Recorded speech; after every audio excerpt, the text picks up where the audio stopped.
हम लोग श्रीमद् भगवद गीता के 10वें अध्याय के 12वें और 13वें श्लोक को देख रहे हैं। देखिए, भगवान ने अब तक अपनी महिमा को संक्षेप में कहा कि किस प्रकार से वह सभी चीज़ों के उत्स हैं और वह उनकी भक्ति के स्वरूप को बताया। भगवान की महिमा को समझ करके भगवान के भक्त भगवान के अनन्य भजन में लगते हैं। वह अनन्य भजन का स्वरूप क्या था, श्रवण कीर्तन, वह बताया। और ऐसे भक्तों को भगवान बुद्धि योग देते हैं, यह बताया। और भगवान स्वयं ही जीवों के हृदय में, जीवों के नहीं, भक्तों के हृदय में स्थित होकर के उनके हृदय में ज्ञान का दीप जलाते हैं। ये सब बात यहाँ समाप्त हुई। अब भगवान की महिमा को संक्षेप में सुनकर अर्जुन बड़े उत्साहित हुए और अधिक मात्रा में भगवान की महिमा को विस्तार से सुनने के लिए 7 श्लोकों में अर्जुन अब भगवान की प्रार्थना करते हैं। इसलिए यहाँ पे श्लोक आए हैं। लिंक समझ में आ रहा है? भगवान की महिमा को सार में समझा, ट्रेलर दिखा कर कह लीजिए। 4 श्लोकों में देखा, सुना, देखा मतलब सुना। अब वो चाहते हैं विस्तार से भगवान की बात, भगवान और विस्तार से अपनी महिमा को बताएं, क्योंकि भगवान के भक्तों को भगवान की महिमा सुनना अमृतमय लगता है। तो अब और भगवान को प्रोत्साहित कर रहे हैं और बोलें अपने बारे में। समझा गया? तो इस पे वो श्लोक बोल रहे, मेरे पीछे बोलिए। अर्जुन उवाच परम ब्रह्म परम धामा पवित्रम परमं भवान्। परम ब्रह्म परम धाम पवित्रम परमं भवान्। पुरुषं शाश्वतं दिव्यम आदिदेवम अजम विभुम। पुरुषं शाश्वतं दिव्यम आदिदेवम अजम विभुम। आहुस्त्वां ऋषयः सर्वे देवर्षि नारदस्तथा। आहुस्त्वां ऋषयः सर्वे देवर्षिर्नारदस्तथा। असितो देवलो व्यासः स्वयं चैव ब्रवीषि मे। असितो देवलो व्यासः स्वयं चैव ब्रवीषि मे। बोलिए।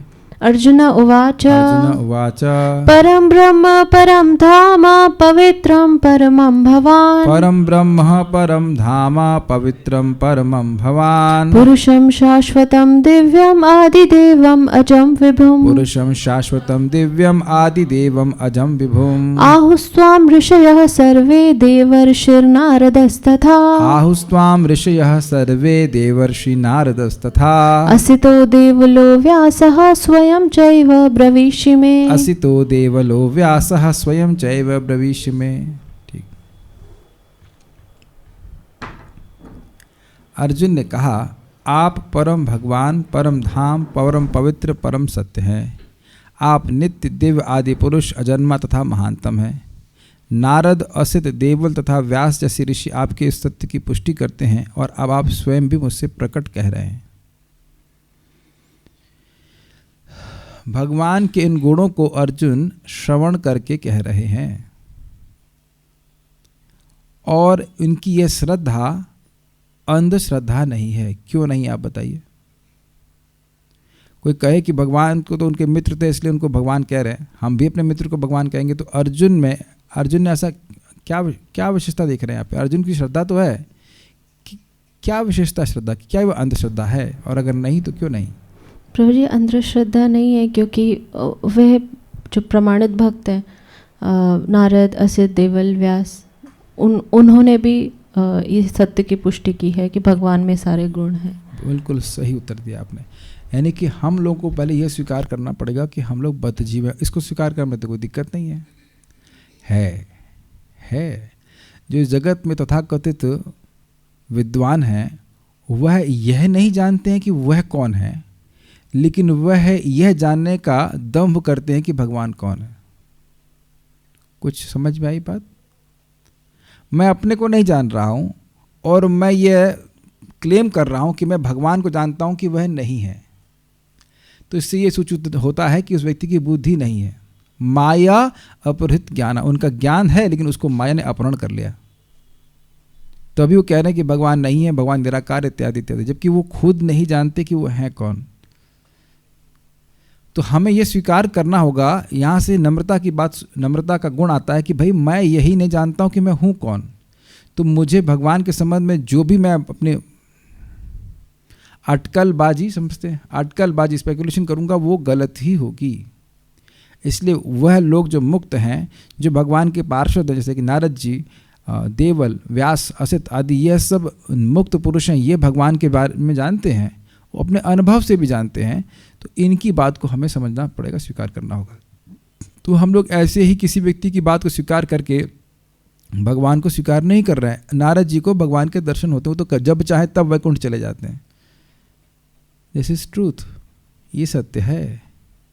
ये केवल हमारे और आपके मानने की बात नहीं, ये सत्य है कि वैकुंठ है। जैसे कि आगे चंद्रमा उतारे और नारद जी जब चाहें वहाँ चले जाते हैं। बातें बहुत हल्की लग रही होंगी लेकिन, या बहुत आसान लग रही होंगी, लेकिन हम लोग केवल अपने व्यक्त जगत में ही फंसे रहते हैं। व्यक्त जिंदगी जो हमारे सामने व्यक्त है उसी की उपासना में लगे रहते हैं। जबकि नारद और जितने भी ये मुक्त पुरुष हैं, ये साक्षात भगवान को देखने में समर्थ है। साक्षात आई टू आई सामने एकदम देखते हैं और वह जान रहे हैं भगवान कौन है।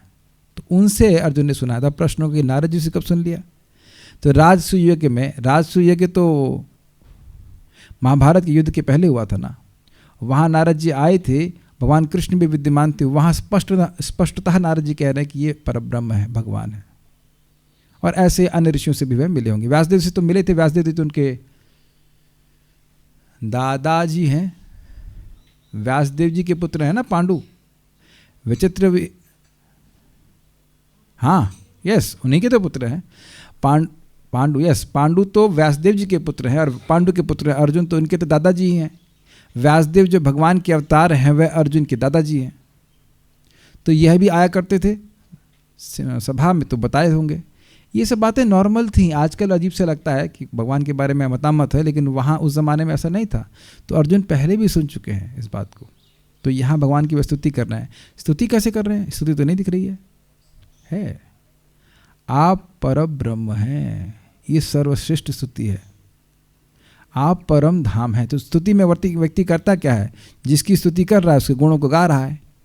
तो यहाँ पे अर्जुन गुणों को गा रहे हैं। कैसे? देखिए, अर्जुन ने वाचा, अर्जुन ने कहा भगवान आप परम ब्रह्म, परब्रह्म है। परम धाम यानी परम धाम है। परमम पवित्रम, परम पवित्र है। अहम वेदमी, यह मैं जानता हूँ। जानते कैसे हैं आप कोई चीज़? कैसे जानते हैं कुछ चीज़? स्पेशली सुन करके। कुछ चीज़ें चख के भी जानते हैं, लेकिन जो बात हमारी इंद्रियों के परे है उसको हम सुन के जानते हैं। सर्वे ऋषयः, समस्त, अच्छा पूछे कैसे जानते हैं? तो कहते हैं सर्वे ऋषयः, सारे के सारे ऋषिगण, जैसे कि देवर्षि नारद, असित देवल और व्यास, त्वम आपको, शाश्वतम पुरुषम, नित्य पुरुषाकार, दिव्यम, स्वयं प्रकाश। स्वयं प्रकाश मतलब जिनका प्रकाश अपने आप आता है। द्योतमानात्मकम, जो जैसे कि सूर्य, देखिए सूर्य का प्रकाश अपने आप आता है, ऐसे ही भगवान के वपु से सहज प्रकाश उत्पन्न होता है। इसे ब्रह्म ज्योति कहते हैं, इसलिए भगवान को दिव्य कह रहे हैं।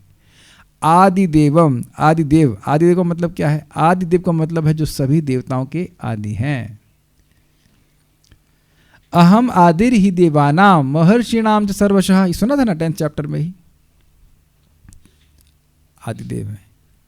एक शब्द और भी भगवान के लिए आया है, देव देव। क्या मतलब है? देवताओं के देव। जैसे इस जगत में लोग देवताओं के पास हाथ जोड़ कर जाते हैं, हमारी समस्या है सॉल्व कर दीजिए, ऐसे देवता लोग भगवान के पास जाते हैं। अजम तो बड़ा स्पष्ट है, अजन्मा। विभुम मतलब व्यापक, या विभुम का मतलब सर्वसमर्थ, जो सब कुछ कर सकते हैं।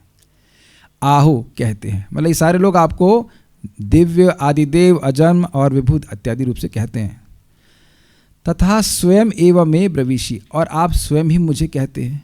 अब एक अद्भुत बात यह है कि लास्ट लाइन वो क्यों कहे। देखिए, भगवान ने इससे पहले कहा था कि देवता भी मुझको नहीं जानते, तो इसलिए जो बात भगवान अपने संबंध में कहेंगे वो पूर्णतः प्रमाणिक होगी। हमारे पास और कोई तरीका ही नहीं है भगवान की बात को स्वीकार करने के अलावा, क्योंकि भगवान सबके पहले हैं। Is it okay? जैसे हम अपने इस जन्म में पिता की बात को मानते हैं, तभी मालूम चलता है कि पिता कौन है, माता कौन है। Is it? सिंपल सी बात है। तो आप स्वयं मुझसे कह रहे हैं। अब प्रश्न होगा कि भगवान ने कब कहा कि वो स्वयं तो भगवान ने कहा ना, अहम सर्वस्य प्रभवो। पर ब्रह्म का मतलब क्या है? परम ब्रह्म का मतलब है जिसके परे कुछ भी नहीं, परम सत्य। तो भगवान ने बोला ना, अहम सर्वस्य प्रभवो। जितने भी आध्यात्मिक और भौतिक जगत है वो भगवान से ही आए हैं। तो ये परब्रह्म भगवान ने बताया ना। परम धाम का भी मतलब वही होगा, परम आश्रय भगवान ही है इत्यादि। अच्छा, परम पवित्र है, ये कैसे बताया भगवान ने? भगवान ने बताया ना कि अहम अज्ञानजम तमः नाश्यामि आत्मभावस्तु ज्ञान दीपेन भास्वता, यानी कि जीव का जो जीव का अनादिकाल का अंधकार है वह भगवान ही नष्ट कर सकते हैं, कोई और नष्ट नहीं करता है। तो परम पवित्र हुए कि नहीं? परम मतलब हाईएस्ट, वो इतने पवित्र हैं कि जो जीव की अनादिकाल से अविद्या अंधकार के रूप में उसके हृदय में वर्तमान है, उसको वह नष्ट कर देते हैं सूर्य के समान। श्लोक देखिए, अर्जुन वाचा पर ब्रह्म परम धामम पवित्रम परमम भवान। आप पर ब्रह्म हैं, भवान मतलब आप, परम धाम है, परम पवित्र है। पुरुषम शाश्वतम दिव्यम, आप दिव्य स्वयं प्रकाश शाश्वत पुरुष हैं, आदिदेव हैं, अजम हैं, विभुम हैं, बिल्कुल स्पष्ट है। आहुस्त्वाम ऋषयः सर्वे, ऐसा आपको सारे ऋषिगण कहते हैं। क्या नाम है उनका? तो कहते हैं देवर्षि नारद तथा असत देवल व्यास और स्वयं चैव ब्रवीषि में, आपने भी मुझे ऐसा कहा है। टीका देखते हैं। श्रीधरी, संक्षेप से कही हुई विभूति को विस्तार पूर्वक जानने की इच्छा से परम ब्रह्म इत्यादि 7 श्लोकों द्वारा भगवान की स्तुति करता हुआ अर्जुन बोला। समझ में आ क्या लिंक? क्यों बोल रहे हैं? ये बोलना क्यों शुरू किया बताइए? नहीं ध्यान दिया? अरे अर्जुन बोल रहे हैं और आप ध्यान भी नहीं दे रहे हो। भगवान की महिमा को संक्षेप में भगवान ने कहा, तो अब उसको विस्तार से सुनने के लिए वह उनकी स्तुति कर रहे हैं। जैसे मान लीजिए भोजन बनाए और भोजन बनाने वाला कुछ दिया थोड़ा, अरे यार ये बहुत बढ़िया है, बहुत बढ़िया है, बोलते हैं ना, ये खीर बहुत अच्छी है, खीर बहुत अच्छी, तो अरे लीजिए और लीजिए। तो भगवान ने कुछ बात बोली तो भगवान की वो स्तुति करे, तो भगवान को प्रोत्साहन एक तरह से दे रहे हैं कि और हमें बताइए, हमको बड़ा अच्छा लगा आपकी बात सुन करके। मान लो कहेगा क्या यार क्या क्लास दिया, टाइम खराब कर दिया आपने। मान लीजिए मुझे कोई क्लास देने के बुलाए, बहुत बड़ी खराब क्लास से आपने दी, मतलब दिन मनहूस हो गया, क्यों आए आपकी क्लास में, मतलब ऐसे कोई अगर बोले तो वक्ता तो कभी दोबारा क्लास नहीं देगा ना। तो वक्ता को ये इंटरेस्टिंग है, वक्ता को अच्छा लगता है कि थोड़ा प्रोत्साहन दिया जाए। तो यहाँ पे भगवान को भी प्रोत्साहित कर रहे हैं कि आप और विस्तार से बताइए, आप और विस्तार से बताइए। ठीक है, आप ही परम ब्रह्म, परम धाम, परम आश्रय और परम पवित्र हैं। वह कैसे? मान लो भगवान पूछें कि ये कैसे जानते हो? इस जिज्ञासा पर कहता है क्योंकि आप ही शाश्वत पुरुषम अर्थात सदा रहने वाले नित्य पुरुष हैं, एवं दिव्यम अर्थात प्रकाशमय तथा स्वप्रकाश रूप भी बताते हैं।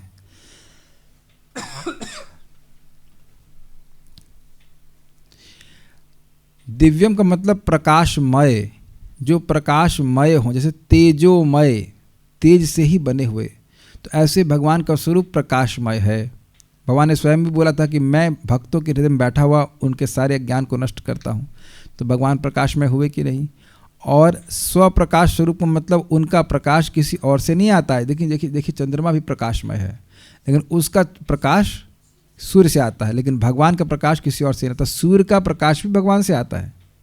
ठीक है, आपको ही आदि देवम अर्थात देवों का आदि कारण स्पष्ट है। सभी देवता में से सबसे पहले ब्रह्मा जी है। ब्रह्मा जी कारण कौन है? भगवान। उसके बाद जितने भी देवता है ब्रह्मा जी से आए, तो सारे देवताओं के आदि भगवान है। अजम अर्थात जन्म रहित और विभुम अर्थात व्यापक भी बताते हैं। व्यापक का मतलब हर जगह है। इस समय हमारी क्लास में भी हैं। Sometimes you forget it. जो लोग मायावादी हैं वो तो इस बात को स्वीकार ही नहीं करेंगे कि इस क्लास में एक भगवान भी हैं, उनकी बात को सुन रहे हैं, वो हल्ला कर रहे हैं कि भगवान निराकार है। How much displeased Krishna must be with them. वे बताने वाले कौन है? अगर मान लो भगवान पूछे ये कौन बताया आपको मेरे बारे में, जैसे आपने कभी सुना है कि आपके बारे में कोई बोले हमने सुना आपको डेंगू हो गया था, तो आप क्या बोलेंगे? कौन बताए भैया कोई? हमें तो कुछ नहीं हुआ। अब मान लो कोई झूठ बोल दे, कौन बताया आपको? हम तो नहीं बोले, आप कौन बताया? तो उसी अर्थ में कि ये बताने वाले कौन है? कौन बताया आपको कि मैं परब्रह्म हूँ, पवित्र हूँ? अरे मैं तो आपका मित्र हूँ। तो क्या इस पर कहते हैं भृगु आदि सब ऋषिजन। भृगु का नाम यहाँ पे नहीं है, लेकिन भृगु जी तो टेस्ट ही किए हैं। इसमें तो पूरी कथा हो जाएगी, लेकिन भृगु जी तो कहें भैया हम टेस्ट करके आए हैं कि भगवान कृष्ण ही भगवान है, भगवान विष्णु ही भगवान है, और कहीं जाने की जरूरत नहीं, हमसे पूछ लो। मान लो मैं भृगु होता तो मैं बोलता भाई मैं तो टेस्ट करके आया हूँ, साक्षात वही भगवान है, कोई और भगवान नहीं। मन कर रहा है बता दें, उनको कथा बड़ी अच्छी लगती है। एक बार कौन सी नदी थी, सरस्वती नदी थी या जो भी रहा हो, तो वहाँ एक ऋषियों का समाज बैठा हुआ था और वहाँ पे बड़ा झमेला हुआ ये कि भगवान कौन है। तो कहीं भाई भगवान की इस कंपटीशन में 3 लोग हैं, एक है ब्रह्मा जी, एक शिव जी और भगवान विष्णु, तो टेस्ट करा जाए कि कौन भगवान है। बहुत अच्छी कथा है। दशम स्कंद के आखिरी 10.88 में आता है, दशम स्कंद 88 अध्याय। तो भृगु जी को चुना गया। तो भृगु जी हैं बेटे ब्रह्मा जी के। तो ब्रह्मा जी के पास गए। ब्रह्मा जी बड़े खुश कि हमारा लड़का आया है, और वो कुछ बोले नहीं, बस वहाँ खड़े रहे, प्रणाम भी नहीं किए। तो ब्रह्मा जी को क्रोध आया कि ये आज इसको क्या हो गया, ये इतना भी नहीं समझ रहा है कि वैष्णव एटिकेट क्या है, सीनियर को देख के प्रणाम करना चाहिए। तो उनको क्रोध आया, लेकिन अब वो अपने क्रोध को संवरण कर लिए कि अरे लड़का है, कोई बात नहीं, आज प्रणाम नहीं किया। तो अब भृगु तो बहुत तेज हैं, उनकी आंखों में देख लिए कि यह तो क्रोध से वशीभूत हो गए। तो जो व्यक्ति क्रोध के वशीभूत है, जिसको ये अपेक्षा है कि मुझे प्रणाम किया जाना चाहिए, वो भगवान नहीं हो सकता। भगवान तो परिपूर्ण है, परम पूर्ण होने चाहिए, उन्हें किसी चीज़ की अपेक्षा नहीं होनी चाहिए। अब गए वो शिव जी के पास। शिव जी भी ब्रह्मा जी के बेटे हैं, तो इनके हो गए बड़े भाई। तो शिव जी बड़े प्रसन्न हुए, भाई वो वैष्णव हैं, भक्त हैं, और ये भी भक्त हैं, पिताजी के भाई हैं। तो अब वो आए, उनको आलिंगन करने के लिए आए, तो हट दूर हट, यहाँ से गंदा रहने वाला है, अपने शरीर पे शमशान, क्या कहते हैं, शमशान की राख भस्म लपेटता है, मैं पवित्र ब्राह्मण, मुझे तुम अपवित्र कर दोगे। तो अब शिव जी को इतना गुस्सा आया, लिए त्रिशूल मारने के लिए दौड़े कि खत्म कर देंगे इसको। तो अब भृगु कुछ पता नहीं भागे कि नहीं भागे, क्या किए हमको नहीं पता, लेकिन पार्वती जी उनके चरणों में गिर गए। अरे भाई है, छोटा भाई है, कुछ बोल दिया, इतना बुरा नहीं मानना चाहिए। तो यहाँ पे फिर जाकर वो शिव जी शांत हुए, नहीं तो भृगु जी को मार देते। तो भृगु समझ गए कि भाई अब यहाँ जो अपराध था वो वाणी के द्वारा भी था, प्रणाम तो नहीं ही किए और वाणी से बोल भी दिए खराब। तो शिव जी तो मतलब बहुत क्रोधित हो गए और उनको मारने के लिए दौड़े। तो कहीं यह भी भगवान नहीं हो सकते। फिर गए भगवान विष्णु के पास, और भगवान विष्णु उस समय उन भगवान विष्णु का जो सर था वह माता लक्ष्मी के गोदी में था। वो क्या कहते हैं, अंतःपुर कहेंगे, जो भी कह लीजिए, बेडरूम अगर कहा जाए, जो भी रहे, ऐसी जगह में जाने का किसी को अधिकार नहीं होता। भृगु मुनि गए और जाकर सीधे छाती पे लात मार दी, बहुत बड़ा अपराध है। और बोले शिरोदकाशाही, गर्भोदकाशाही, कर्णवशाही, शाही शाही सोता ही रहता है, आलसी कहीं का, ऐसे करके प्रणाम नहीं किए और गाली दिए, और उसके बाद छाती पे लात भी मार दी। तो भगवान विष्णु तुरंत खड़े हो गए और उनका पांव सहलाने लगे कि हे विप्रवर, हे ब्राह्मणों में श्रेष्ठ, मुझे पता नहीं था कि आप आ रहे हैं, मेरी बहुत बड़ी गलती हुई कि मैं आपका स्वागत नहीं किया, मुझे क्षमा कर दीजिएगा कि मेरा छाती जो है वो बहुत कठोर है और आपके पांव अत्यंत कोमल हैं, आपको दर्द लगा होगा, आपको चोट लगी होगी। तो यह सुनकर के भृगु मुनि बुरी तरह से रोने लगे कि देखो ये भगवान कैसे, नहीं क्रोध तो आता ही नहीं और उन्हें किसी चीज़ की कोई अपेक्षा नहीं। इसमें देखिए भगवान के दो गुण प्रकट हो रहे हैं। एक, जब भगवान को क्रोध नहीं आया तो इससे ये सूचित होता है कि भगवान सत्वगुण के अधिष्ठाता है, और दूसरा, जब भगवान को ये लगा कि अपराध उनसे हुआ है ना कि भृगु मुनि से, ये भगवान की दिव्यता दिखाती है। That is transcendental nature. तो वहाँ भृगु जी से, अगर भृगु जी से पूछा जाए कि भगवान कौन है, तो बिल्कुल स्पष्ट कहेंगे कि भगवान तो कृष्ण है, विष्णु ही है और कोई नहीं है। अब ऐसे व्यक्ति के लिए क्या फिर अब डाउट रह जाएगा कौन भगवान है। तो भृगु मुनि तो बिल्कुल स्पष्ट कह रहे हैं कि कृष्ण ही भगवान है, विष्णु ही भगवान। इसीलिए एक भगवान का नाम है भृगुपाद, भृगु का चरण का चिन्ह भगवान की छाती पे आज तक धारण किए रहते हैं। देवर्षि नारद, असत्य देवल और व्यास तथा स्वयं आप भी साक्षात मुझसे बता रहे हैं। तो ये तरीका है एक भक्त का प्रामाणिक ज्ञान को स्वीकार करने का। क्या तरीका है? परंपरा में ज्ञान को स्वीकार करना चाहिए। सारार्थ वर्षणी बड़ी अद्भुत है। शुरुआत वैसे ही होगी लेकिन अलग तरह से बताएंगे, ध्यान से सुनिएगा। संक्षेप में कथित उक्त अर्थ को विस्तृत रूप से सुनने के इच्छुक होकर अर्जुन स्तुति करते हुए परम इत्यादि कह रहे हैं। ये लिंग तो सेम है, जो भगवान ने कहा उसी को विस्तार से सुनने के लिए वह यहाँ बोल रहे हैं। परम अर्थात सर्वोत्कृष्ट, यानी सर्वोत्कृष्ट ब्रह्म, सर्वोत्कृष्ट धाम और सर्वोत्कृष्ट पवित्र करने वाली वस्तु। जितना पवित्र भगवान करते हैं उतना पवित्र और कोई नहीं कर सकता। भक्ति के द्वारा, क्योंकि जीवात्मा को भगवान का साक्षात संपर्क प्राप्त होता है, इसलिए भक्ति जितना व्यक्ति को पवित्र करती है उतना कुछ पवित्र नहीं कर सकता। इसलिए कभी हमारे मन में आए कि भाई हम अभी हमारा हृदय शुद्ध नहीं हुआ है तो हम किसी और तरीके से शुद्ध हो जाएंगे, तो ये हमारी परम मूर्खता है। सर्वोत्कृष्ट फूलिशनेस। परम अर्थात सर्वोत्कृष्ट, धाम अर्थात श्याम सुंदर वपु वाले आप, परब्रह्म। परब्रह्म परम धाम, तो परम श्याम सुंदर रूप वाले परब्रह्म, मतलब आप निर्विशेष ब्रह्म नहीं हो, आप श्याम सुंदर वपु वाले ब्रह्म हो। वपु मतलब शरीर। दोनों शब्दों को एक साथ लीजिए, परब्रह्म परम धाम। तो आप कैसे परब्रह्म हैं? जिसका परम श्याम सुंदर स्वरूप है।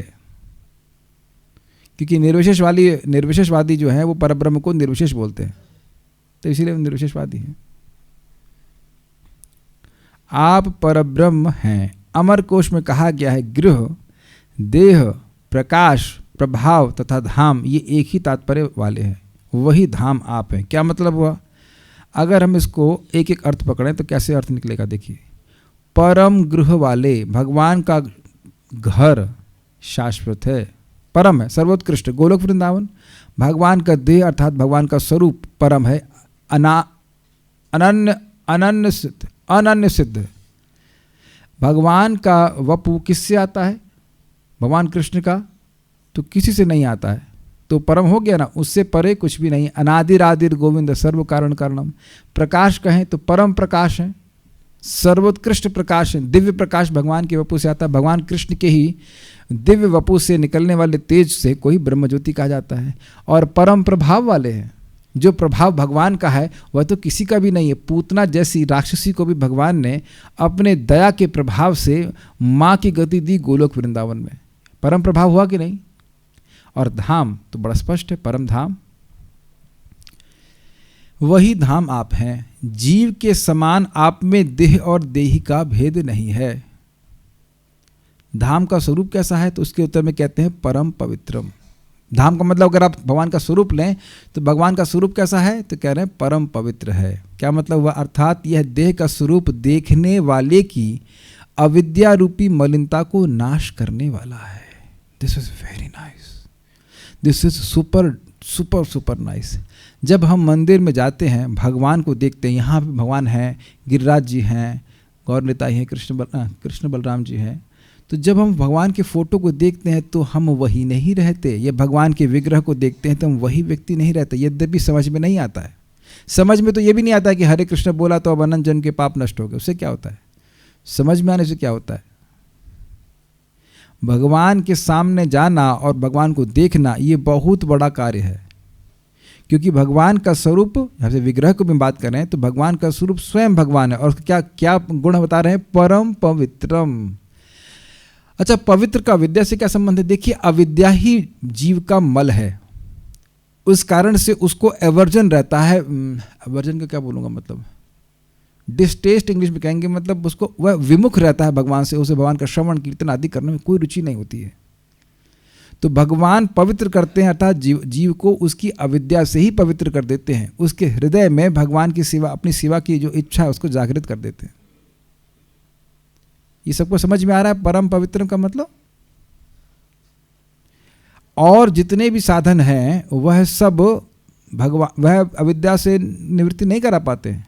यज्ञ करें, दान करें, कहाँ रहता है? आप देखिए, भगवान ने 9वें अध्याय में बोला था, गता गतम काम कामा लभन्ते। व्यक्ति स्वर्ग प्राप्ति के लिए यज्ञ करता है, स्वर्ग प्राप्ति हो जाती है, भोग करता है, फिर वापस आ जाता है, फिर वही कार्य करता है। तो कहाँ अविद्या से निवृत्त हुआ? कहाँ स्वरूप में स्थित हुआ? कहाँ अविद्या की कुछ नाश हुआ? कुछ भी नहीं हुआ। तो भगवान, अच्छा दूसरी बात, जो भी चीज़ आप भगवान पे घटित करेंगे वही चीज़ नाम पे घटित करेंगे, तो नाम भी परम पवित्र है। नाम के संपर्क में जीव आ रहा है तो वह अविद्या से निवृत्त हो रहा है। हमको नहीं पूर्ण विश्वास है कि भक्तों को बात नहीं समझ में आ रही है। नहीं, इतने कॉन्फिडेंस से क्यों कह रहे हैं? भैया मेरे, जब हम लोग को बुखार होता है तो आप क्या अटेंटिव ईटिंग कर पाते हो? मेरा प्रश्न समझ में आया आपको? You don't like to eat, बिल्कुल खाने का मन ही नहीं करता है, तो खाना बंद कर देंगे। खाना बंद कर देंगे तो मर ही जाएंगे, तब तो फिर ठीक नहीं हो पाएंगे। Do you agree with this? लग रहा आप लोगों को बुखार नहीं हुआ है, दिव्य देह हुआ है, टेस्ट बेस खत्म हो जाता है, तो कहो कि क्या उपाय करें कि हमारा टेस्ट आ जाए? खाते रहो, भोजन करते रहेंगे, दवा खाते रहेंगे तो देखेंगे कि अपने आप भोजन की इच्छा आ गई है। मैं ये क्यों बोल रहा हूँ, जिन भक्तों की, आप सभी लोगों की कथा सुनने की सहज रुचि है, मैं ये नहीं कह रहा हूँ कि 24 घंटे, लेकिन कम से कम 1 घंटा तो सुनने की स्वतः इच्छा है, please understand that this is called destruction of अविद्या। समझ में आ रहा है? और हमारा ह्यूमन लाइफ का प्रोजेक्ट भी यही है, ना बच्चे पैदा करना है, ना शादी करना है, ना कुछ करना है। तो आपने क्यों करी? हमने प्रोजेक्ट के रूप में तो ना करी है। प्रोजेक्ट लिया है कि शादी करना जीवन का लाइफ टाइम का प्रोजेक्ट है। चाहे गृहस्थ ना हो, चाहे वो ब्रह्मचारी ना हो, चाहे वो सन्यासी ना हो, चाहे कुछ भी ना हो। ये क्या लैंग्वेज है? क्योंकि हम ये कुछ भी नहीं है, ना हम गृहस्थ हैं, ना ब्रह्मचारी है, ना कुछ है। हमारी लाइफ का प्रोजेक्ट है अपने हृदय को जितना शुद्ध हो सके कर लेना। अगली लाइफ में बड़े मजे आएंगे। अगली लाइफ में ना दौड़ के आओगे, कोई मत जाओ गीता क्लास, अरे क्यों नहीं जाएंगे, हमारा तो बाप भी जाएगा क्यों नहीं, मत रखो गीता क्लास में जाएंगे, will chant. Please try to understand this, we have already destroyed a lot of अविद्या। We cannot give up this hearing of bhakti, hearing of Krishna कथा। ये कृष्ण कथा में जो रुचि है, ये दिखा रहा है कि अविद्या गायब हो रही है आपकी। और नहीं तो आप बुलाइए लोगों को, मिठाई भी खिलाएंगे, तब भी ना वो आएंगे। वो भाई देखो, किसी प्रोसीजर में तब श्रद्धा होती जब उसके रिजल्ट आपको विजिबली अनुभव हो। Do you agree with this? नहीं, दवा खाए जाओ, उसका रिजल्ट मालूम ही ना चले तो फिर दवा कब तक खाएंगे? अगर आपके मेरे हृदय में ये चाहे भाई कथा सुनना है, भाई जप करना है, भाई भगवान को भोग लगाना है, तो इसका मतलब है कि अविद्या का कुछ मात्रा में नाश जरूर हुआ है, नहीं तो आप आते ही नहीं यहाँ पे। You are here because you want to be here, and you want to be here, that shows that अविद्या has got destroyed by chanting Hare Krishna, by whatever, hearing हरि कथा, बाय टेकिंग प्रसाद, एवरीथिंग। क्या ये विज्ञान सब लोग समझे? नहीं समझे? लोग कहने कुछ समझ में नहीं आ रहा है। अच्छा ठीक है। और लगे कि क्या यार, आज फिर उठना होगा, फिर वही क्लास, फिर वही बोलेंगे ना। तो मैं बता रहा हूँ इस बात को कि भगवान के सामने जाना, केवल ये एक बात है, भगवान के सामने जाना, भगवान की कथा, भगवान का नाम, भगवान का प्रसाद, जो भी भगवान के संबंध में है वह परम पवित्र है, हमारी अविद्या को नाश करने वाला है। ठीक है। अतः ऋषिगण भी, अब देखो बहुत मजेदार कहते हैं, अतः ऋषिगण भी आपको शाश्वतम पुरुषम आहु, अर्थात शाश्वत पुरुष कहते हैं, अर्थात इस पुरुषाकार के नित्यत्व का कीर्तन करते हैं। अब इसको बड़ा सुंदर तरह से कहा गया है इस श्लोक में। एक तरह से आप देखेंगे तो उसमें लग रहा है कि भाई आपको ऐसा ऋषिगण भी कहते हैं, है ना। लेकिन दूसरे एंगल से जो कह रहे हैं वो ये कह रहे हैं कि आप क्योंकि परम पवित्र हैं, पर ब्रह्म हैं, परम धाम है, नित्यम शाश्वत पुरुष हैं, ये मैं ही नहीं कह रहा हूँ, ऋषिगण जो परम पवित्र हैं वह भी इस प्रकार से आपके गुणों का कीर्तन करते हैं ताकि वे और अधिक पवित्र हो जाए। सुनाई पड़ा? ये अतः से पकड़िए इसको। मैं ही आपका गुणगान कर रहा हूँ ऐसा नहीं है, क्योंकि आप परम पवित्र हैं। परम मतलब there is no limit, you are unlimitedly pure. आप स्वयं प्योर हैं और दूसरों को भी शुद्ध करते हैं। कभी कभी व्यक्ति खुद शुद्ध है लेकिन दूसरे को नहीं कर सकता, लेकिन भगवान खुद भी शुद्ध हैं और दूसरे को शुद्ध करते हैं। जैसे सूर्य शुद्ध है कि नहीं, लेकिन और सूर्य इतना पवित्र है कि वह मलमूत्र के स्थान पर भी अपने प्रकाश के द्वारा उसको भी पवित्र कर देता है। समझ में आई बात? तो भगवान इतने पवित्र हैं कि जो महान ऋषि हैं जैसे नारद जी, असित, देवल और व्यास, वह भी भगवान के कीर्तन में लगे रहते हैं। उनमें अविद्या नहीं है, नारद जी में अविद्या नहीं है, फिर भी वे भगवान के यश में लगे रहते हैं। उनको भी ये सुख, उनको भी आपका कीर्तन सुख देता है। कुछ समझ पा रहे हैं? हम अगर परम पवित्र पकड़ते हैं एक अर्थ में कि वह अविद्या का नाश करने वाला है, तो लगेगा ठीक है, जब अविद्या नाश हो जाएगी तो भगवान के कीर्तन की जरूरत नहीं पड़ेगी। लेकिन नहीं, आप इतने पवित्र हैं, इतने आनंदमय हैं कि व्यक्ति जो पूरी तरह से अविद्या से निवृत्त हैं, अपने स्वरूप में स्थित है, वह भी आपके यश को गाते रहते हैं। जैसे ब्रह्मा जी गा रहे हैं ना, गोविंदमादि पुरुषम तमहम भजामि। कैच किया आपने? बहुत सुंदर अर्थ है। आहुस्त्वाम ऋषिः सर्वे देवर्षि नारदस्तः। आहु मतलब बोलते हैं, तो बोलते हैं का यानी एक बार दो बार, वो बोलते ही रहते हैं। भगवान नारद जी का तो कुछ काम ही नहीं है, ना तो खाना पीना तो कुछ है नहीं, दिव्य देह है, और लिया अपने वीणा, उसके बाद गाते रहते हैं। श्लोक ढूंढ सकता है कोई तो बताए, हम लोग प्रथम स्कंद ढूंढ रहे हैं। अहो देवर्षि धन्योयम शारंग धनवना करके शुरुआत होती है 1.6 में, लास्ट में देखिए 1.6 लास्ट। अहो देवर्षि धन्योयम यत् सारंग धनवनः गायन न, ऐसे करके श्लोक है, बहुत सुंदर श्लोक है। ओह देवर्षि कितने धन्य हैं, सूत गोस्वामी जी कह रहे हैं देवर्षि नारद जी धन्य है, अपनी वीणा बजा बजा करके भगवान के यश को गाते हैं और जगत को रमाते रहते हैं, जगत को आनंद देते हैं। दिखाइए श्लोक, बहुत अच्छा श्लोक है। हाँ 1.6.38 अहो देवर्षि धन्योयम यत्कीर्तिम शारंग धन्वनः गायन मध्यानिदम तंत्र्या रमत्यातुरम जगत। कहते हैं ओह अहो देवर्षि धन्योयम, अयम देवर्षि धन्य, भाई यह नारद जी तो धन्य है। न क्यों धन्य है? यत्कीर्तिम शारंग धन्वना, शारंग धनु मतलब होता है जो भगवान का शारंग धनुष है उसको धारण भगवान श्री कृष्ण करते, उनकी कीर्ति को गायन गाते हैं और माद्यन मतलब उसमें आनंद लेते हैं, गाते हैं भगवान के यश को और उसमें आनंद लेते हैं। और इदम तंत्र्या, ये जो वीणा है इनकी, जो वीणा उनके पास है उसको बजाते रहते हैं और उसके बाद भगवान का यश गाते रहते हैं। नारायण नारायण, केवल इतना ही नहीं बोलते और बहुत सारी बातें वो बोलते रहते हैं। और रमयति आतुरम जगत, जो आतुर जगत, जो जगत में लोग दुखी हैं उनको रमाते, रमाते मतलब आनंद देते हैं।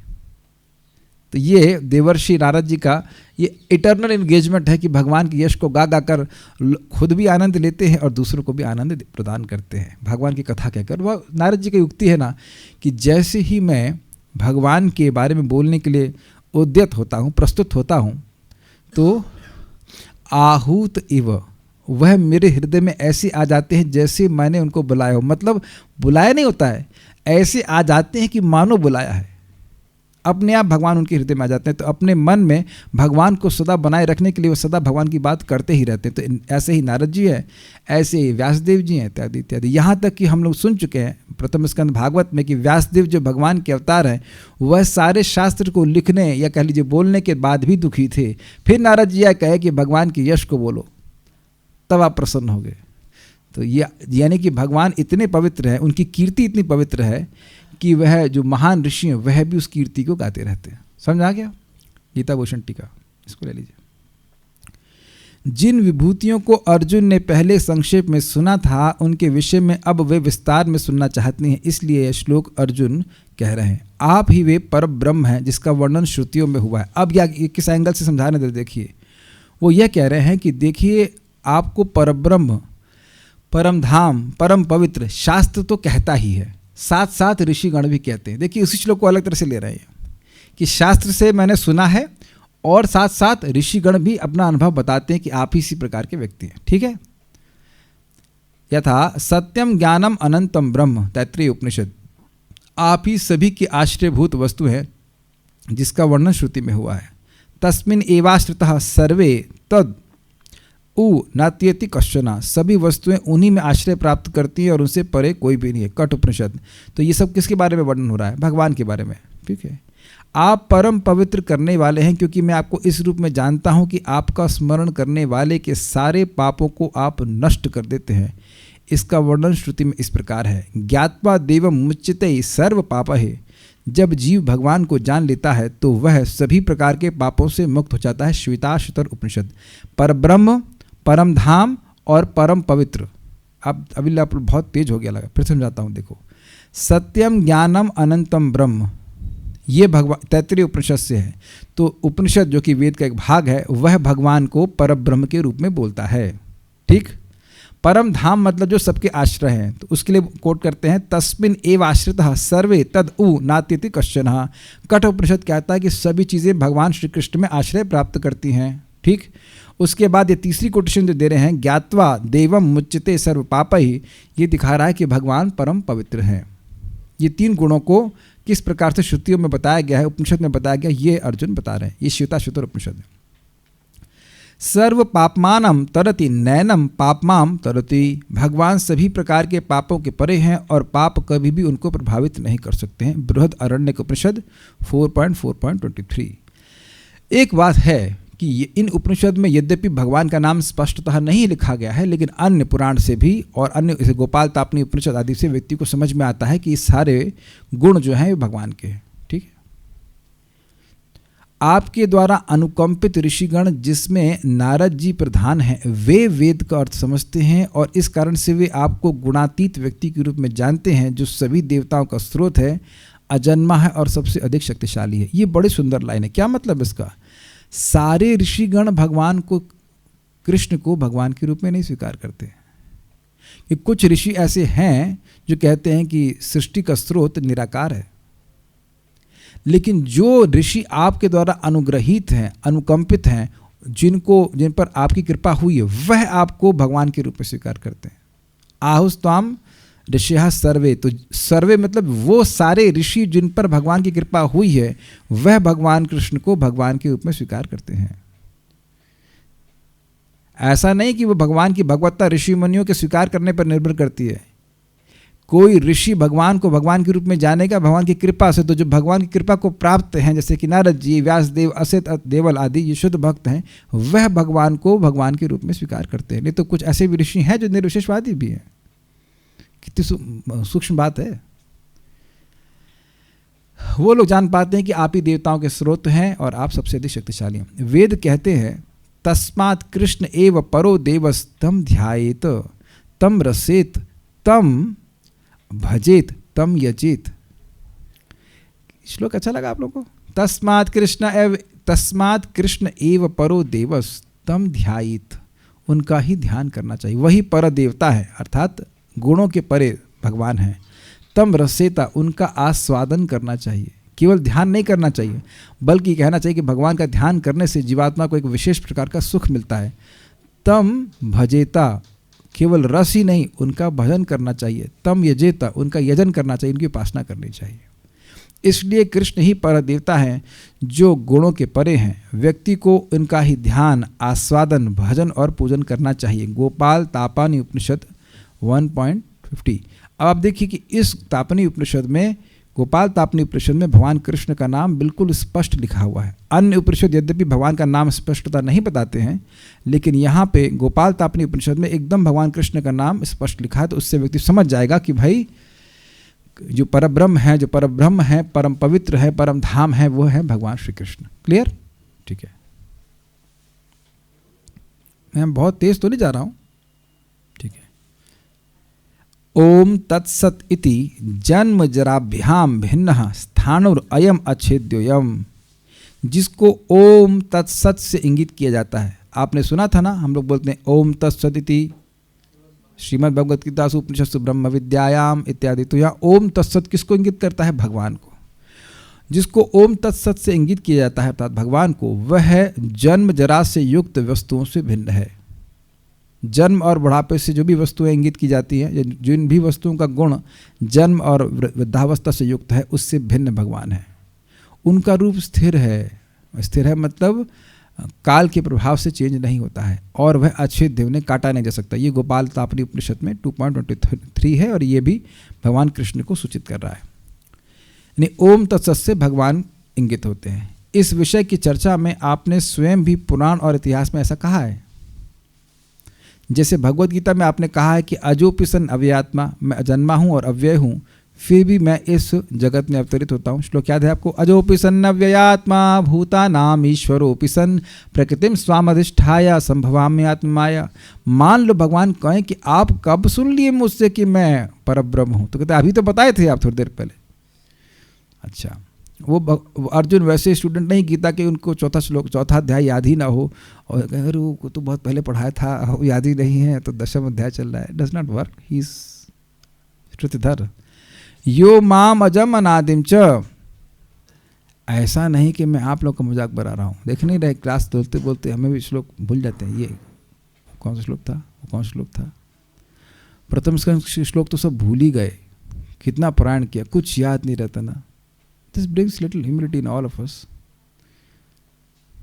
That's good. Anyways, हम अपने बारे में क्या बात करेंगे? Point is that कि अर्जुन को सब याद है भगवान क्या बोले हैं। तो बोले आप ही तो बताए हैं हमको कि आप अजन्मा हैं, सभी जीवों के आश्रय हैं, ईश्वर हैं। उसके बाद कहते हैं, अभी आपने 10वें अध्याय में बताया, यो माम अजम अनादिम च वेति लोकमहेश्वरम असमूढ़ समर्तेषु सर्व पाप है प्रमुच्यते। तो अभी आपने बताया जो मुझे अजन्मा अनादि के रूप में जानता है, तो इस तरह से भगवान ने बताया। और अहम सर्वस्य प्रभव मत्तः सर्वम प्रवर्तते इति मत्वा भजन्ते माम बुद्धा भाव समन्विता। मैं ही सभी वस्तुओं का स्रोत हूँ, भगवद गीता 10.8। तो इस प्रकार से अर्जुन को भगवान ने स्वयं भी बताया और वह समझ सके। भक्त पूछ रहे पापों से मुक्त हो जाते हैं, जाता है कैसे समझें प्रभु जी? अच्छा। तो 7वां अध्याय सुना था आपने कि नहीं सुना था? ये शाम तु अंतगतम पापम जनानाम पुण्य कर्मणाम ते द्वंद्व मोह निर्मुक्ता भजन्ति माम दृढ़व्रतः। जो लोग हर प्रकार के पाप से मुक्त हो गए हैं और जिनके खूब पुण्य हो गए हैं, वह द्वंद्व से मुक्त होकर भगवान का भजन दृढ़ व्रत होकर करते हैं। अगर आपको भक्त कोई भी भक्त दिख रहा है, ध्यान से सुनना, बहुत इंपॉर्टेंट बात, चाहे वो माता जी हो, चाहे प्रभु जी हो, चाहे वो गृहस्थ हो, ब्रह्मचारी हो, चाहे कोई भी हो, अगर वह दृढ़ता से भजन कर रहा है, आज भी कर रहा है और कल भी कर रहा है और परसों भी कर रहा है, ज़िंदगी के साथ भी कर रहा है और ज़िंदगी के बाद भी कर रहा है, अगर वो वाला तो नहीं देख पाएंगे आप, लेकिन एटलीस्ट ज़िंदगी के साथ तो कर ही रहा है रोज़, तो उसके मन में कोई द्वंद्व नहीं है कि क्या करना चाहिए। बहुत बहुत गंभीर बात है। अगर हमारे मन में द्वंद्व है कि भाई हरिनाम से श्रेष्ठ सुबह कुछ और करने के लिए कार्यक्रम है, तो अभी पाप नष्ट नहीं हुए, अभी मन में कुछ डाउट लग रहा है। अगर मन में लग रहा है कि नहीं भक्ति भी करना चाहिए और भी कुछ पूजा पाठ करना चाहिए, तो अभी हृदय में कचरा है। ये प्रैक्टिकल समझ लीजिएगा, बुरा नहीं मानना भाई। देखो यहाँ क्लास में हम गीता पे हाथ रख के बोल रहे हैं, जो बोलेंगे, सत्य के अलावा कुछ नहीं बोलेंगे। यदि मन में यह भी है कि भाई भगवान का भजन करेंगे, किसी देवता की उपासना करेंगे, तो विद ऑल ड्यू रिस्पेक्ट अभी मन में पाप बसा हुआ है। वो पाप का ही प्रभाव है कि भगवान पे विश्वास नहीं होता, भगवान में अभिनिवेश नहीं है। अगर कहें हमें भगवान पे विश्वास है, तो भगवान में किस रूप में विश्वास है? चिलगोजे के रूप में। चिलगोजा समझते हैं? चिलगोजा means feeble, weak. Krishna is weak कि हम अन्य देवताओं के पास जा रहे हैं। या आप अगर हम ये सोच रहे हैं कि हमें अन्य देवता भगवान से अधिक प्रेम करेंगे, तो फिर आप तो ये कह रहे हैं कि अपने बच्चे को आपसे अधिक कोई और प्रेम करेगा। यही कहना चाहते हैं? क्या ये कहना चाहते हैं? यहाँ कोई भी उपस्थित व्यक्ति है जिसके बच्चे हैं, तो क्या वो ये स्वीकार करेगा कि उसके बच्चे को वह कोई और व्यक्ति उनसे अधिक प्रेम करता है? Is it possible? बहुत मैं डांट में, देखिए मेरा काम डांटने का नहीं है, मेरा काम, अगर मैं थोड़ा सा अच्छी खराब हिंदी यूज़ करूँ, कोचने का है, कोचना, पिन मारने का है, जानबूझ करके। मेरा काम ही पिन मारने का, because people are dull, people don't think about this. Krishna कितना अनुग्रह करते हैं, कितना अनुग्रह करते हैं, कर ही रहे हैं। तो वो कठिनाई इसलिए है कि कुछ मन में डाउट है कि नहीं भगवान की पूजा के से श्रेष्ठ कुछ और है। अरे भगवान की पूजा ही पूरी नहीं हो रही है, इज इट नॉट?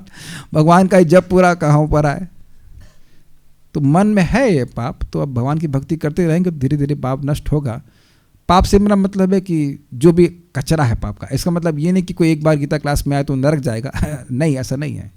एक बार भी नाम बोला है, एक बार भी कथा बोला सुना है तो ठीक है, वो नरक नहीं जाएगा। लेकिन कुछ है, कुछ ऐसा भक्ति, पाप का अर्थ भक्ति प्रतिबंधक कर्म है जिसकी वजह से उसको भक्ति में पूरी निष्ठा नहीं हो रही है। पाप का अर्थ अलग अलग तरह से लिया गया है। तात्पर्य प्रभुपाद जी का पढ़ लेंगे। इन दो श्लोकों में भगवान आधुनिक दार्शनिक को अवसर प्रदान करते हैं, क्योंकि यहाँ यह स्पष्ट है कि परमेश्वर जीवात्मा से भिन्न है। ये क्या हुआ, ये कैसे आया? बड़ा इंटरेस्टिंग है। भगवान को अर्जुन कह रहे हैं कि मैं आपको परब्रह्म के रूप में स्वीकार करता हूँ। ये नहीं कह रहे कि मैं और आप दोनों परब्रह्म हैं। सुनाई पड़ा आपको? बड़ा इंटरेस्टिंग है। आप परब्रह्म में हैं और मैं परब्रह्म नहीं हूँ। और अन्य देवर्षि भी परब्रह्म नहीं है जो आत्म साक्षात्कारी हैं। कुछ लोग कहते हैं कि मैं आत्म साक्षात्कार के बाद तुम ये समझोगे कि तुम और वो वही है। ऐसे डायलॉग करते हैं कि तुम और वो वही है। वही का मतलब क्या है? वही का क्या अर्थ है? इस पर कुछ तात्पर्य दे गुरुदेव। वही का क्या मतलब? नहीं, तुम समझ नहीं पाओगे, समझ जाओगे तो ऐसा होगा। मेरे को सामने बोले इसलिए बोल रहा है ऐसे करके। उसके बाद खांसेंगे। हमने कहा भगवान तो ऐसे नहीं खांस रहे होते हैं, आप क्यों खांस रहे हैं? आप तो वृद्ध हो गए, भगवान तो 125 साल में भी वृद्ध नहीं हुए। तो आप भगवान बोल रहे हैं, आप परब्रह्म हैं, मैं नहीं हूं। तो जो दार्शनिक कहते हैं कि भाई अब जब आप मुक्त हो जाएंगे तो आप समझ जाएंगे कि आप ही भगवान हैं, उनके ऊपर उनको सिखा रहे हैं अर्जुन कि ना तुम भगवान नहीं, ना तो कभी थे और ना कभी हो और ना कभी हो पाओगे। हो पाओगे क्यों? क्योंकि ऋषिगण जो हैं, जो मुक्त हैं, वह भी आपको ही परब्रह्म कहते हैं, वो अपने को परब्रह्म नहीं कहते। समझ में आ गया? नारद जी कभी नहीं कहे कि मैं ही परब्रह्म हूँ, बल्कि वो तो ब्रह्मा जी से क्वेश्चन किए, हम तो सोच रहे थे कि आप भगवान हैं, लेकिन आप तो तपस्या कर रहे हैं, तो उससे हमें बड़ा खेद होता है। हम लोग सोच रहे थे कि हमारे पिताजी जो है भगवान है, लेकिन ये तो आप भगवान नहीं हो। अगर आप भगवान होते तो आप तपस्या क्यों कर रहे होते? याद होगा अगर आपको दूसरे स्कंद में हम लोग इस बात को पढ़े थे। वेरी इंटरेस्टिंग बात है। मैं आपको परब्रह्म कह रहा हूं, और जो परम पवित्र है, या परम पवित्र उनको पवित्र कहा जाता है ऋषि मुनियों को, वह भी आपको परब्रह्म कहते हैं। यानी कोई अपने आप को परब्रह्म नहीं कहता है। तो जो स्टैंडर्ड ऋषि हैं वह कोई नहीं कह रहा है कि वह परब्रह्म है, और आजकल के लोग जो तथाकथित दार्शनिक है वह कहने लग जाते हैं कि हम भगवान हैं। गलत हो गया ना बात?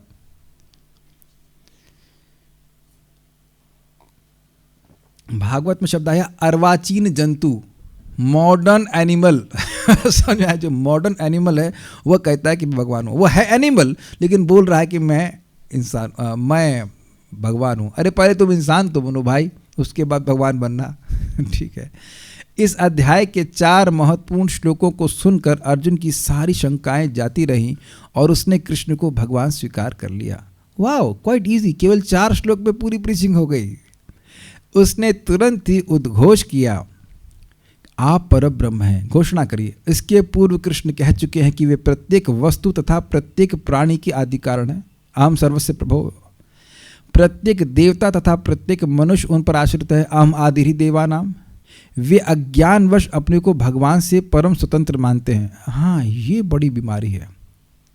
हर व्यक्ति को स्वीकार करना होगा सुन सुन करके कि वह स्वतंत्र नहीं है। अच्छा ये बताइए ईमानदारी से, फीलिंग आती है ना कि हम लोग इंडिपेंडेंट हैं, हम कुछ भी कर सकते हैं? अच्छा, कुछ भी कर सकते हो? When there is nature, when there is call of nature, तब भी कुछ भी कर सकते हैं, या केवल वही करना होता है जो जिसके लिए कॉल करा जा रहा है? भैया रुक जाओ, इज इट नॉट? क्या स्वतंत्र है? अच्छा स्वतंत्र हैं 5 किलो रसगुल्ला खाने के लिए ना? अच्छा स्वतंत्र है कल तक जीने के लिए? क्या स्वतंत्र हैं हम लोग कल तक जिएंगे? पग पग पर हम लोग कंट्रोल्ड हैं, और फिर भी बदजीव नहीं, मेरे मन में जो आएगा वो करेगा। तो भाई तू मन के अधीन हुआ ना, कहाँ स्वतंत्रता रही तुम्हारी? अगर स्वतंत्र होते तो छोटी छोटी उपलब्धियों को प्राप्त करने के लिए तपस्या क्यों करनी पड़ रही होती? काफ़ी इसे कहते हैं भिगो के मारने वाली बात है ना। समझते हैं, कपड़े को भिगो करके दे मारो। सारे जो हमारे कंसेप्शन है कि हम इंडिपेंडेंट हैं, भगवान उसको धो देते हैं। नहीं, तुम इंडिपेंडेंट नहीं हो।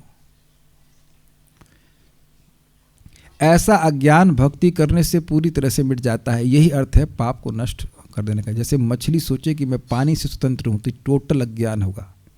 लेकिन मछली पानी के अंदर इतनी इंडिपेंडेंट हो जाती है कि गंगा जी की धारा के उल्टा चलती है, लेकिन पानी के बाहर आकर के उसकी कोई स्वतंत्रता नहीं रहती। She suffers. भगवान ने पिछले श्लोक में इसकी पूरी व्याख्या की है कि किस प्रकार भगवान अपने भक्त के हृदय के अंधकार को नष्ट कर देते हैं। पता ये होता कैसे? शुरुआत में हम थ्योरेटिकली सुनते हैं कि भगवान हमारे स्वामी हैं, ये है वो है, और हम भाग्य होता तो स्वीकार कर लेते हैं। उसके बाद धीरे धीरे जैसे हम भक्ति करते जाते हैं, भगवान अंदर से प्रकाशित करने लगते हैं कि देखो तुम मेरी भक्ति करके ही सुखी हुए हो, और तुम्हारे जितने भी प्लान थे सुखी होने के, वो तो प्ले ऑफ क्या बोलते हैं, it's they fail apart like the, एक टर्म है वो, कैसल ऑफ कार्ड्स। समझते हैं? कभी कभी वो जो ताश के पत्ते उनको होते हैं, उनको ऐसे ऐसे करके सेट कर दिया जाता है, तो एक कैसल, एक हाउस ऑफ कार्ड्स, एक कैसल ऑफ कार्ड्स हो जाता है। वो ऐसे मारेंगे तो सब नष्ट हो जाता है। व्यक्ति को शुरुआत में समझ में नहीं आता है, लेकिन भक्ति करते करते उसको समझ में आता है कि जो भी मैं कार्य भगवान से अलग रह करके सुखी होने का प्रयास करता हूँ, उसको माया कैसल ऑफ कार्ड्स, ताश के पत्तों की तरह छिन्न भिन्न कर देती है। I am not becoming happy by not serving Krishna. The only way I become happy is by serving Krishna. ये केवल थ्योरी की बात नहीं होती, बिल्कुल अनुभव होने लगता है कि केवल भगवान को सुखी करके ही मैं सुखी हो सकता हूँ। जैसे सिंपल सी बात है कि भोजन आता है तो केवल हम मुख में डालते हैं ताकि केवल वो पेट पे पहुँचे। There is no other option कि कान में डालने, थोड़ा सा आँख में डालने का, वो ऑप्शन रहता ही नहीं है। This is Krishna's mercy. अब भगवत कृपा से अर्जुन उन्हें परम सत्य रूप में स्वीकार कर रहा है। ये क्या बात हुई भाइयों माताओं, आप सभी ने कृष्ण को भगवान के रूप में स्वीकार किया है, ये उनकी कृपा ही है। भगवान के गुणों को तो नहीं गिना जा सकता, लेकिन भगवान को भगवान के रूप में स्वीकार करने वाले लोगों को जरूर गिना जा सकता है। गिनती के ही लोग हैं। कुछ समझे ना मेरी भाषा?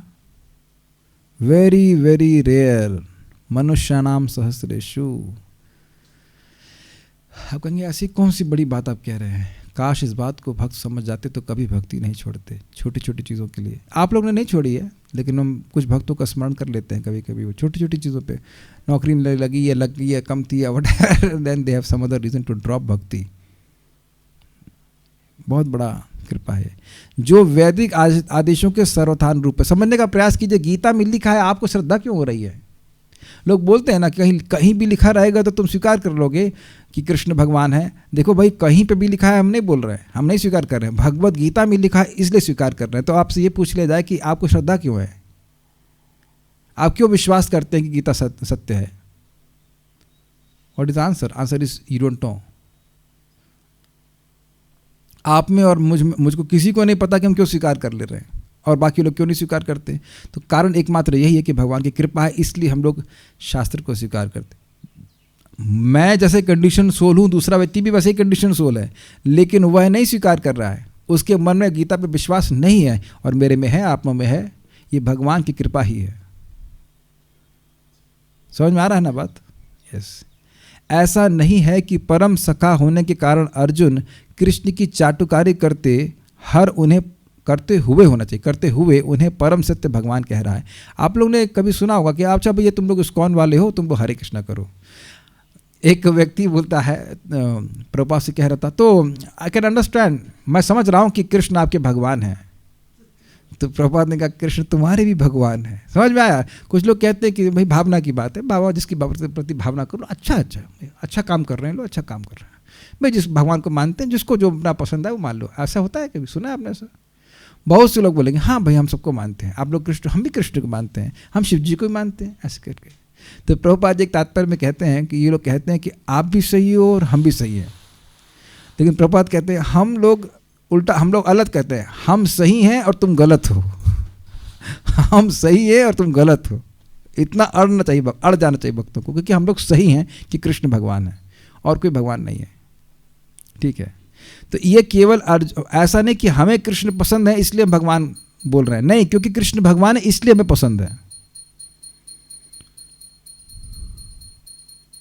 ये लाइन समझ में आई? बहुत बार देखा जाता है इस जगत में लोग किसी देवी देवता को पूछते हैं क्योंकि उनको अच्छे लगते हैं, तो उन्हीं को भगवान मानने लगते हैं। तो आपको अच्छे लग रहे हैं उसमें कोई दिक्कत नहीं है, लेकिन आपको अच्छे लग रहे हैं तो इसलिए वो भगवान हो गए। आपको जो भी अच्छा लगे वो सब भगवान हो जाएंगे। हमको जो भी अच्छा लगता है वो प्रधानमंत्री बन जाता है। आपको प्रधानमंत्री अच्छे लगे अलग बात है, लेकिन जो हमको अच्छा लगता है इसका मतलब ये नहीं कि वो प्रधानमंत्री बन जाता है। हम लोग चुनाव नहीं कर रहे हैं भगवान का, भगवान इलेक्शन से नहीं बनते हैं कि इस बार किसको वोट मिले भाई, इस बार तो भाई अब भगवान की पोस्ट पे शिव जी आ रहे हैं। अच्छा हाँ, वो 5 साल रह गए, कृष्ण भगवान रह गए, अब अगले में तो ये दुर्गा जी बनेंगी भगवान। ऐसा नहीं होता है। भगवान की सत्ता दूसरों पे आश्रित नहीं है कि कितने लोग मान रहे हैं। ठीक है? तो बहुत इंपॉर्टेंट बात है। इन 2 श्लोकों में अर्जुन जो भी कहता है उसकी पुष्टि वैदिक सत्य द्वारा होती है, जैसा कि भी आपने गीता भूषण में कोटेड श्लोकों को देखा था। वैदिक आदेश इसकी पुष्टि करते हैं कि जो कोई परमेश्वर की भक्ति करता है वही उन्हें समझ सकता है, अन्य कोई नहीं। भक्त्या माम अभिजानाति यावान यश्चास्मि तत्पतः। इन श्लोकों में अर्जुन द्वारा कहे शब्द वैदिक आदेशों द्वारा पुष्ट होते हैं। केन उपनिषद में कहा गया है कि परब्रह्म प्रत्येक वस्तु के आश्रय हैं, और कृष्ण पहले ही कह चुके हैं कि सारी वस्तुएं उन्हीं पर आश्रित हैं। कब बोला उन्हें? अहम सर्वस्य प्रभवो। 7वें अध्याय में बोल चुके हैं भगवान। सभी कुछ मुझ पर आश्रित है। सूत्रे मणिगणा एवं, जैसे सूत्र में मणियाँ बंधी रहती हैं। तो पहले भगवान बोल चुके हैं और ये परब्रह्म की डेफिनेशन ये है कि सब कुछ उसके आश्रय होने चाहिए। मुंडक उपनिषद में पुष्टि की गई है कि जिन परमेश्वर पर सब कुछ आश्रित है उन्हें उनके चिंतन में रत रहकर ही प्राप्त किया जा सकता है। अभी सुना था ना, कृष्ण का यह निरंतर चिंतन स्मरणम है जो भक्ति की नव विधियों में से है। भक्ति के द्वारा ही मनुष्य कृष्ण की स्थिति को समझ सकता है और इस भौतिक देह से छुटकारा पा सकता है। ये सब अभी आपने सुना था। 3 बातें बताई गई थी। एक उपनिषद से था कि भगवान कैसे परब्रह्म है, सत्यम ज्ञानम अनंतम ब्रह्म। उसके बाद बताया गया था कि भगवान सबके आश्रय है, और उसके बाद बताया गया था कि भगवान परम पवित्र है। अब उसको आप एक बार पढ़ेंगे दोबारा तो समझ में आ जाएगा। वेदों में परमेश्वर को पवित्र माना गया है। जो व्यक्ति कृष्ण को परम पवित्र मानता है वह समस्त पाप कर्मों से शुद्ध हो जाता है। भगवान की शरण में गए बिना पाप कर्मों से शुद्धि नहीं हो पाती है। अर्जुन द्वारा कृष्ण को परम पवित्र मानना वेद सम्मत है। देखिए बात समझिए, पाप का मूल कारण है अविद्या, जिसमें व्यक्ति भगवान से विमुख रहता है, भगवान की सेवा नहीं करता। तो जैसे ही भगवान की सेवा करना शुरू हुआ तो अब समझ लेना चाहिए कि अविद्या नष्ट होना शुरू हो गई। मैं फिर से रिपीट कर रहा हूँ, हम लोगों को अविद्या को नष्ट करने के लिए कुछ सोचने की जरूरत नहीं है। अविद्या के कारण जीवात्मा अनादि काल से भगवान की सेवा करना चाह ही नहीं रहा था, चाहत भी नहीं आ रही थी। तो अब चाहत आने लग गई कि कृष्ण की सेवा ही करनी है, तो समझना चाहिए कि अविद्या नष्ट होने लगी। और आप अपने जीवन को देखना कि आप लोगों को, हम लोगों को ट्रेनिंग दी जा रही है जिसमें 90% टाइम जो लोग स्पेशली घर में रह रहे हैं भगवान की सेवा में ही लगा हुआ है। मौका नहीं दिया जा रहा है ज़्यादा इधर उधर जाने का। Do you agree and can you see this? 2 hours of chanting minimum, 2 घंटा जप करो, 3 घंटा तो क्लास ही में आ जाता है। उसके घर में भोजन बनाओ तो भगवान को अर्पित करो, तो उसमें कम से कम 2-3 घंटा हो गया। जोड़िए कितना हो गया, 2 घंटा जप अगर 16 माला कर रहे हैं, 3 घंटा क्लास, 5 घंटा, 3-4 घंटा तो सफाई घर में होती होगी। मैं माता जी लोगों की बात कर रहा हूँ जो घर में रह रहे हैं। तो कितना हो गया, 8 घंटा हो गया? मैं गलत जोड़ रहा हूँ क्या?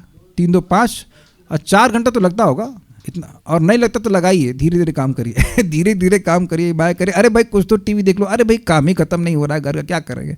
तो उसमें भी कथा सुनते रहिए। तो कितना समय हो गया भाई? 9 घंटा। इसमें 6-7 घंटा जो भी अपना सोते होंगे और नहाना धोना मतलब मिला करके, तो आप देख रहे हैं कि ज़्यादा अवकाश नहीं दिया जा रहा है माया की सेवा करने के लिए। डोंट टेक इट ऑर्डिनरी,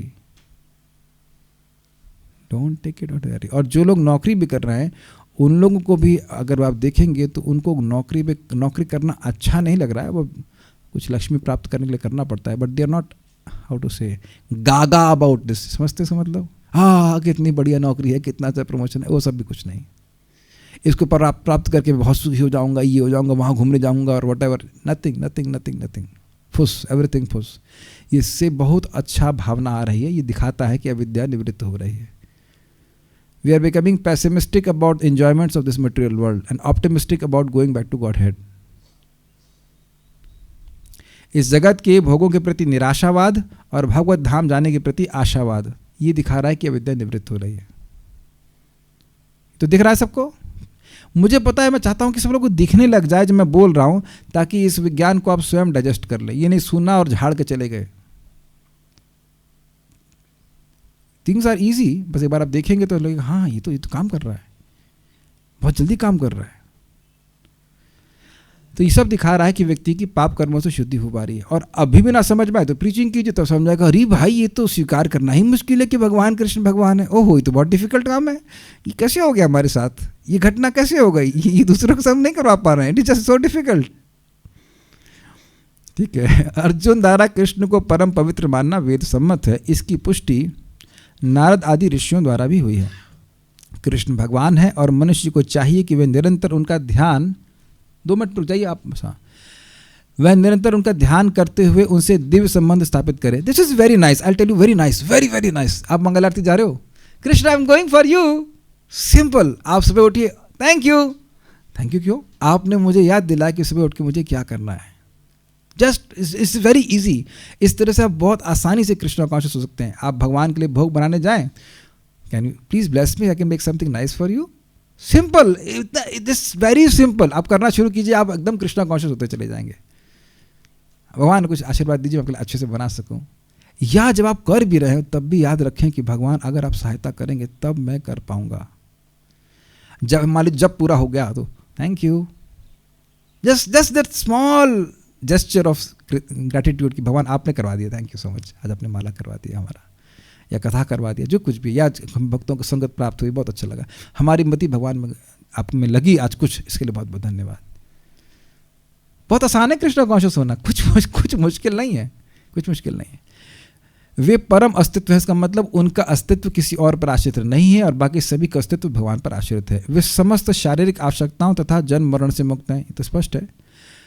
उनकी इसकी पुष्टि अर्जुन ही नहीं अपितु सारे वेद पुराण तथा इतिहास ग्रंथ करते हैं। सारे वैदिक साहित्य में कृष्ण का ऐसा वर्णन मिलता है और भगवान स्वयं चौथे अध्याय में कहते हैं, यद्यपि मैं जन्मा हूँ किंतु धर्म की स्थापना के लिए पृथ्वी पर प्रकट होता हूँ।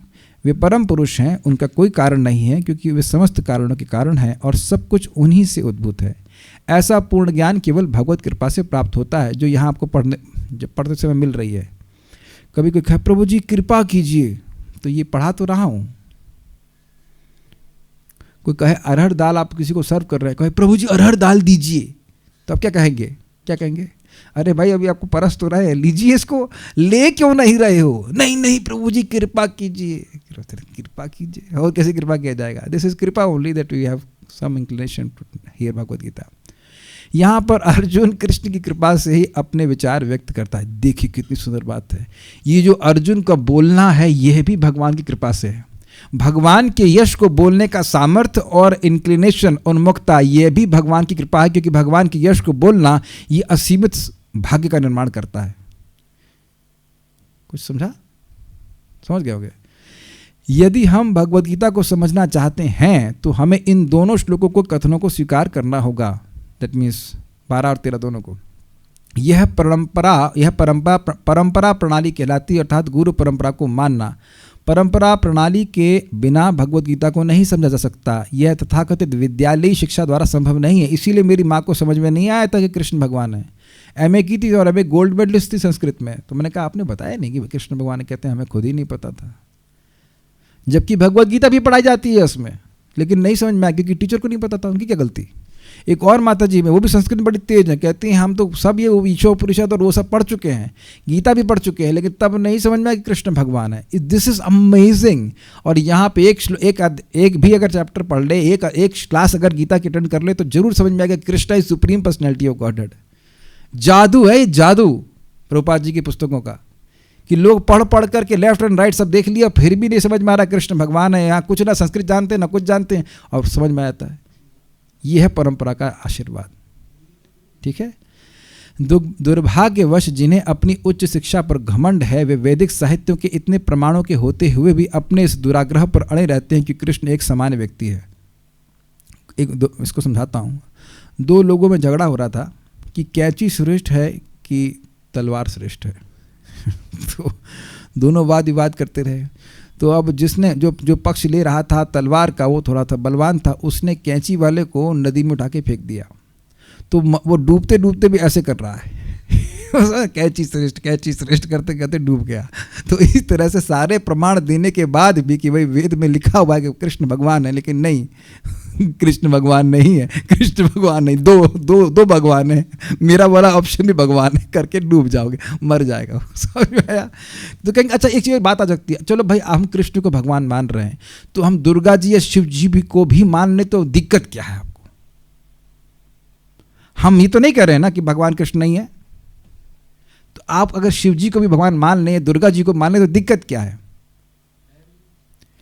तो दिक्कत शास्त्र में कहते हैं यस्तु नारायण देवस ब्रह्मरुद्रादि देवता समत्वैव विक्षेप स पाषंडी भवे ध्रुवम। जो व्यक्ति भगवान नारायण के समान अन्य देवताओं को, ब्रह्म रुद्रादि देवता, ब्रह्मा जी और रुद्र आदि शिव जी आदि देवताओं को रखता है, तो वह व्यक्ति पाषंडी, उसको ना तो ब्रह्मा जी पे विश्वास है, ना शिव जी पे, ना भगवान कृष्ण पे, उसे किसी पे विश्वास नहीं, क्योंकि शास्त्र ऐसा नहीं कहता है। पाषंडी मतलब सह पाषंडी भवे ध्रुवम, वह निश्चित ही पाषंडी है, उसको किसी पे विश्वास नहीं है। ये है इंटरेस्ट, ये बड़ी इंटरेस्टिंग बात है। बल्कि वह शिव जी और ब्रह्मा जी का अपमान कर रहा है। जैसे मैं कहूँ कि आप में से कोई आए कहे बहुत अच्छी बात है, हमारी क्लास में भारत के प्राइम मिनिस्टर आए, तो अब कोई व्यक्ति पब्लिक में आपको भारत का प्राइम मिनिस्टर कहे और आप नहीं है, तो रंज नहीं हो जाएंगे? भाई हमारा मजाक बना रहे हो पब्लिक में, हम नहीं है तो क्यों हल्ला कर रहे हो ऐसा? वेरी इंपॉर्टेंट पॉइंट, शास्त्र के अनुसार है। ठंडे दिमाग से विचार करेंगे तो अच्छा रहेगा। लेकिन एक बात समझ लीजिएगा, कहीं किसी देवता के मंदिर में जा रहे हैं और उनको प्रणाम नहीं करना, ये बहुत बड़ा अपराध है। समझना चाहिए कि वो भगवान के प्रिय सेवक है। शिव जी महाभागवत हैं, दुर्गा जी तो इस्कॉन डिवोटी हैं, प्योर डिवोटी हैं, हरिदास ठाकुर जी की वो शिष्य हैं, हरे कृष्ण मंत्र जपती हैं, दिन रात ये लोग हरि नाम जपते हैं। समझ लीजिएगा इस बात को, दिन रात जपते हैं शिव जी और पार्वती जी। बल्कि पार्वती जी भगवान का नाम जपती हैं, इसलिए शिव जी ने उनसे शादी करी। It's interesting. वो लोग डिवोटी हैं। पार्वती जी स्वयं बोलती हैं हरिदास ठाकुर जी की कि मुझे राम नाम की दीक्षा शिव जी से मिली है, दिन रात हम लोग जपते हैं, अब हमें कृष्ण मंत्र दीजिए। सो दे आर प्योर डिवोटीज, इसमें कोई संदेह नहीं है। तो जब भी कहीं जाएं, गणेश जी भगवान है, सॉरी भगवान नहीं है, गणेश जी भगवान के भक्त हैं। सब लोग भगवान के भक्त हैं और उनको वैसे सम्मान करना ही चाहिए, लेकिन भगवान नहीं मानना चाहिए, ये बात है। Just take some question and then stop it's already.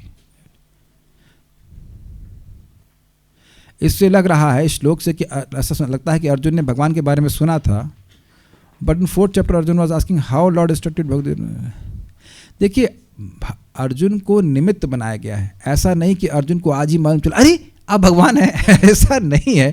वो पहले से जानते हैं, लेकिन उनको निमित्त बनाया गया है प्रश्न करने के लिए। ठीक है, और तो कोई प्रश्न नहीं है। सुबह हाँ प्रश्न है, बताइए। हरे कृष्ण प्रभु जी। प्रभु जी, भगवत कृपा शब्द आज आया तात्पर्य में, तो भगवत कृपा से सब कुछ संभव हो रहा है। भगवत कृपा से व्यक्ति समझ रहे हैं कि भगवान कृष्ण है, तो फिर भगवान लोगों को मूड नाराधम आदि कह रहे हैं, तो फिर क्योंकि वो लोग जब उनको बताया जाए कि भगवान भगवान है तब भी नहीं मानेंगे। कभी आप किसी को समझाइए, उसको सिंपल सी बात भी नहीं समझ में आती तो क्या कहेंगे, अरे यार तुम बेवकूफ़ हो क्या, एकदम बोलते हैं ना गुस्से में, क्या एकदम दिमाग नहीं तुम्हारे पास, एक बात भी समझ नहीं पाते हो। एक बात को समझने की तो बहुत बुद्धि नहीं चाहिए ना। क्या एक बात है, Krishna is supreme personality of godhead, Krishna परम भगवान है, तो इतनी बात भी तुमको समझ में नहीं आ रही है, तो भगवान डांट लगा रहे हैं। क्योंकि वह पापी हैं, इसलिए सिंपल सी बात भी समझ में नहीं आती, जो सीधा सीधा लिखा है वह भी समझ में नहीं आता। ऐसा नहीं कि भगवान की कृपा है नहीं, वो कृपा को स्वीकार नहीं करना चाहते, बताने पर भी वह नहीं समझेंगे, तो उन लोगों को प्रसाद खिलाना चाहिए, थोड़ा कृपा होगी उन पर। अब तो लोग खाटू श्याम को भी भगवान मानते हैं, कहते हैं कि कृष्ण ही हैं। समय क्या ये सेम, क्या ये सही है? आप बताइए क्या सही है?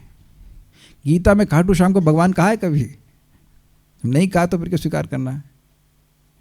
ये कैसे समझें कि हम भक्ति में निष्ठ हैं या नहीं? This is very simple. निष्ठ मतलब फिक्स्ड, फिक्स्ड मतलब रोज। ऐसे सिंपल है ना। अब ये कहे अब अच्छा, ये कैसे मालूम चलता है कि जो व्यक्ति किसी को व्यक्ति को दाल चावल अच्छा लगता है वो रोज खाता है, इज फिक्स्ड। जो व्यक्ति रोज काम करे उसे कहेंगे निष्ठ, फिक्स्ड। विक्षेप का भाव नहीं होने का मतलब है निष्ठा। आप रोज काम करते हो उसका मतलब निष्ठा, simple. So will stop here. Srimad Bhagavad Gita की जय, श्रील प्रभुपाद की जय, निताय गौर प्रेमानंदे।